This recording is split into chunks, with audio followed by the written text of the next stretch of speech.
Então, para fechar com relação aos sistemas de produção, temos aqui o sistema intensivo. E que aí o sistema intensivo é do jeito como vocês estão vendo nessa figura, uma alta densidade de animais por metro quadrado. Chega a ter 7 animais por metro quadrado, 9, né, até 11 em alguns casos. Então, quer dizer, uma alta densidade de animais. Como vocês estão vendo também, tem uma série de equipamentos e um galpão gigante. Então, quer dizer, é um sistema que ele exige muito de recurso financeiro, porque para você montar um galpão desse, requer bastante investimento. São geralmente equipamentos automatizados, então toda vez que tem essa questão de ser automatizado também encarece mais o sistema, necessita de uma quantidade maior de equipamentos. Vamos imaginar, para poder ter uma lotação de aves dessa dentro do galpão, você tem que ter um bom controle de fluxo de ar dentro desse galpão. Então tem que ter ventiladores, tem que ter exaustores de ar, tem que ter climatizadores, né? Tem que ter um controle da temperatura para que essa ave não fique estressada. Vamos imaginar que uma grande aglomeração de aves dessa gera bastante calor. Então tem que ter como dissipar esse calor, tem que ter como dissipar os gases que são produzidos. Por conta da excreta das aves, há uma grande liberação de amônia, e isso pode causar irritação nas mucosas das aves, e aí também pode prejudicar a respiração delas. Então tem que ter toda essa forma, esse controle dentro da instalação.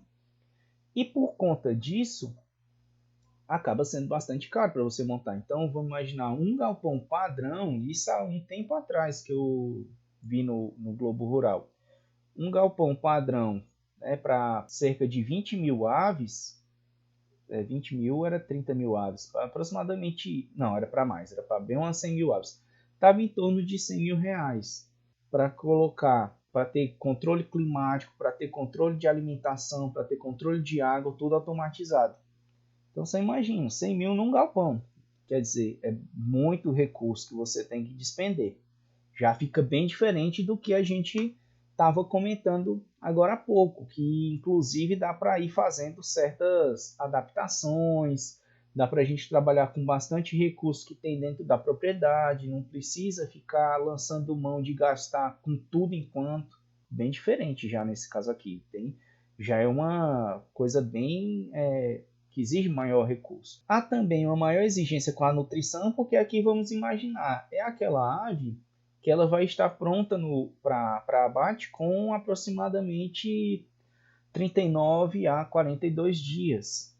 Então tem que ter um controle rigoroso com a nutrição desses animais. Tem que ter alimentação adequada em cada fase. Eu tenho que garantir que todas as aves estão tendo acesso à alimentação. É bem rigoroso a condição de criação dessas aves, né? Tem que ser tudo muito bem calculado, com bastante cuidado. Tem que também ter cuidado com a ambiência. Vamos imaginar um monte de ave dessa. Eu tenho que ter bastante controle da umidade, da temperatura, luminosidade. Então tem que fazer controle de cortina para ter horas escuras, para ter horas claras. Tem que ter iluminação artificial, porque geralmente essas aves de corte, elas ficam, né, a luz fica ligada 24 horas por dia até o final do ciclo. E também com relação ao controle de doenças. Vamos imaginar que a chance de uma ave que é criada nesse sistema adoecer é bem maior do que nos modelos anteriores. E por que isso? Justamente por conta da aglomeração, por conta do... Vamos pensar, uma ave doente, se for uma doença contagiosa, a possibilidade dela distribuir para uma maior quantidade de aves, estando aglomeradas assim, é bem maior do que das aves que são criadas soltas, que elas não ficam agrupadinhas assim. Tem essa diferença. Tá? Então, por isso é que também aumenta a chance de risco, e por isso é que o controle sanitário é bem mais rigoroso nesse tipo de sistema. Na questão das aves de postura, claro que aqui na imagem nós estamos vendo um exemplo de criação para corte, Mas na criação de aves de postura também ficava aquela condição, e ainda existem muitos criatórios assim, tá? Que as aves são criadas em gaiolas. Então, geralmente, uma gaiola que tem 1 metro de comprimento com 30 centímetros de fundo e 30 centímetros de altura. Ficam 4 aves, geralmente, dentro de uma gaiola dessa. Quer dizer, elas ficam ali todas bem apertadinhas, tem um estresse, né, por conta dessa condição, e essas aves elas permanecem bem, né, dentro desse sistema por pelo menos um ano, tá? Quase um ano aproximadamente, no mínimo umas 40 semanas que elas ficam dentro desse sistema. Então isso incomoda muita gente, como já comentamos, e aí por conta disso o pessoal busca, né, soluções que melhoram o bem-estar dos animais, principalmente para essas aves de postura, que aí é o sistema que eles chamam de cage free, que é o livre de gaiolas. Qual é a diferença desse cage free para o semi-intensivo que eu falei para vocês? É que no caso dessas aves que ficam nesse sistema livre de gaiolas, elas ficam livres das gaiolas, mas não dos galpões. Então elas ficam presas nos galpões. Elas não têm acesso ao pasto como aquelas aves do free range têm. Tá? Então essa seria uma diferença de um sistema para o outro. Por outro lado, elas não vão mais ficar presas nas gaiolas, o que já melhora bastante a condição delas com relação ao bem-estar. Para fechar, pessoal, então tem aqui a questão sobre os modelos de exploração. Então, da mesma forma como nós já vimos, como vocês já devem ter visto, né, desculpa, com relação à criação de bovinos, por exemplo, isso aí eu digo, já devem ter visto não necessariamente no curso, mas na vida mesmo. Que existem produtores que trabalham, por exemplo, só com cria de bezerro, tem outros que pegam um animal e trabalham com ele só para o abate. E no caso da avicultura, existem alguns modelos de exploração que vão quase nesse sentido. Então, por exemplo, o modelo independente seria um modelo em que o avicultor ele pega todas as fases de produção. Então, ele trabalha com a reprodução da ave, né? Trabalha ou com a incubação dos ovos, né? Em incubadora, ou com essa galinha que vai lá e choca os ovos. Nasce o pintinho e o pintinho cresce até a idade ao abate. Ele toma conta de todo esse sistema. Esse seria um modelo independente. Existe um modelo verticalizado que seria, por exemplo, várias fases de produção estão inseridas na mesma empresa. Então, por exemplo, esse produtor ele pode ficar só com a parte de produção de pintinhos de um dia, ou ele pode ficar somente com a engorda, ou ele pode ficar com a parte de cria e recria das frangas que vão ser aves de postura. Tá? Então, eles podem trabalhar com um ou vários segmentos, mas não necessariamente com todo o ciclo, como o independente. E existe também o modelo integrado, ou modelo integrador. Tá? No caso, o integrador é a empresa e o integrado, o proprietário da terra. Tá? No caso, o parceiro que vai fazer o acordo com a empresa. Então, há um acordo entre essas duas partes, onde a empresa ela vai fornecer os animais, ela fornece os insumos, no caso, a alimentação, medicamentos e vacinas, e também há um suporte técnico em alguns casos. No caso, a empresa ela vai fornecer um técnico para fazer o acompanhamento dessas criações. Por que essas empresas estão fazendo isso, tá, pessoal? Geralmente são as grandes empresas que estão no país, nessa área de produção de aves e suínos, que trabalham muito nesse modelo. Eles não têm condição de ficar fazendo em todo lugar.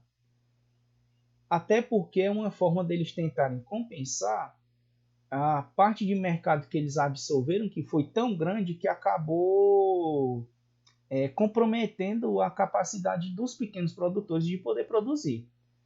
Então, para tentar inserir novamente esses produtores no sistema, O que eles fazem? Eles oferecem todo o suporte deles e o produtor vai lá e toma conta dessa produção. Quando chega no final, a empresa vai lá, recolhe os animais ou os ovos e o produtor é remunerado por essa ação. É uma forma desse pessoal poder tá dentro do sistema, né, dos produtores, sem a necessidade de ter que competir com a empresa. Né? Então vamos imaginar uma empresa pequena vai ter maiores custos de produção, porque o volume de insumos que ele compra é menor, então o preço sai mais alto. Ele tem uma menor capacidade de gerenciamento, de venda, então quer dizer, o produto dele sai mais caro e ele não consegue vender no mesmo preço da indústria. E aí o que acontece? Ele acaba ficando fora de mercado. E aí por conta disso, muitos acabam mudando de ramo, saindo da atividade, porque não tem como competir com a indústria. E aí o que a indústria fez? Tenta trazer esse pessoal de volta, porque eles tinham já uma boa estrutura na sua fazenda, e que isso já adianta muito para essas empresas, porque eles só têm que ficar contribuindo com a parte do material, que seriam os animais e os insumos e o suporte técnico. Né? A parte do manejo, da criação, até chegar no produto final, é por parte do produtor. Só para vocês verem a dimensão disso, 90% da avicultura industrial do Brasil ocorre dessa forma. Então vamos imaginar, é muita coisa. Se a gente for pensar na avicultura industrial no Brasil sendo como a maior produtora de carne de aves do mundo e sétimo maior produtor de ovos do mundo, então quer dizer, se 90% desse mercado vem nesse formato, então ocupa, né, um grande destaque. Tem essa parceria, né, entre os produtores e os frigoríficos, então vamos pensar em grandes frigoríficos do Brasil, e esses grandes frigoríficos são quem fazem esse tipo de acordo com os produtores rurais.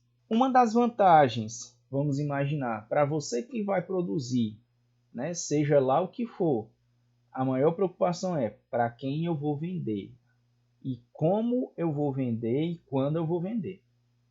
Então, quer dizer, essa preocupação ela já desaparece nesse momento, porque o frigorífico vai comprar todo o teu produto.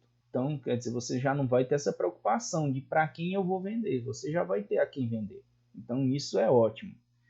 Qual é a desvantagem disso? Ele vai comprar tudo.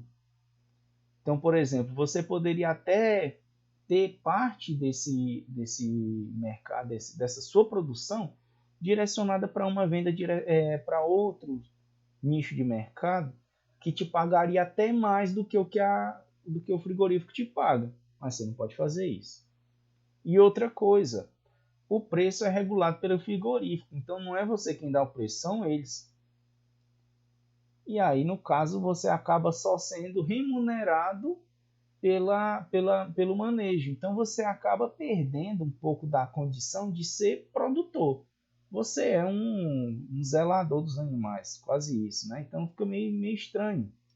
Incomoda alguns produtores porque eles perdem muita autonomia nesse caso. Eles se tornam reféns do frigorífico de certa forma. Porque tanto a produção vai ser toda por conta deles, como a compra e o preço que é comercializado também vai ser todo por conta deles. Tá? Então isso é eu enxergo como desvantagem. Vocês podem me dizer o que vocês pensam a respeito, mas é a forma como esse modelo trabalha.